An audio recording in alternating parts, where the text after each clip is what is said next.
Today we're going to talk about the what, where, why of the TBC or traditional building character overlay. Now, those of you that are oldies like me, you will know that this used to be called the DCP or Demolition Control Precinct. And it's not to be confused with the DHC.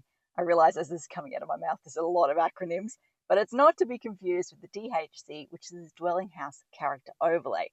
Both those terms, so TBC and DHC, have the word character in them, but they mean two totally different things.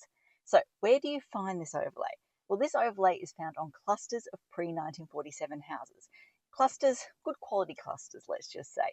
So as a result, you find them in three key areas. There are some anomalies, some sort of outliers, but generally speaking, three key areas.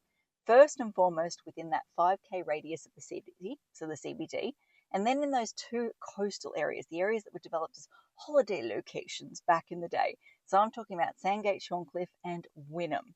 Now, what is the purpose of this overlay? Well, simply, it's twofold. First and foremost, it's there to protect the original houses. So to limit the amount of partial demolition and full demolition work you can do to the pre-1947 old girls. So the houses built in 1946 or before 1946. And then secondly is the best way to say it, it's to ensure that any new work in these areas, so new work to original houses, pre-47 houses, and post-1946 houses, does not dominate the streetscape and compete for attention against the old girls in the street.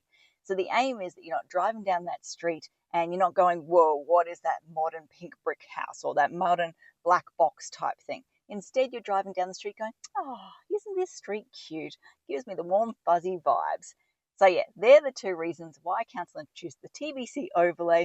It's basically to protect the old houses and keep our old streetscapes intact. Hopefully that gives you a bit of insight into why, the what, where, why of the TBC overlay. I think that covers off everything I want to talk about today, as I always like to say. Until next time, thanks for watching. For all you red tape lovers out there, I have one thing to say. Well, no, actually, I've got three. Number one, the advice provided in these videos is general in nature. It's not site-specific. You would be a silly Billy to go and make financial decisions based on this advice without first checking with the town planner. Don't be a silly Billy. Number two, Brisbane town planning is in no way linked to Brisbane City Council. The views expressed in these videos are my own, not council's. So if you don't like them, blame me, not council. Number three, what was my number three? Oh yeah, the views expressed in these videos are accurate at the time of recording. If you're watching this video back 10 years from now, the views may not be so accurate. That's all.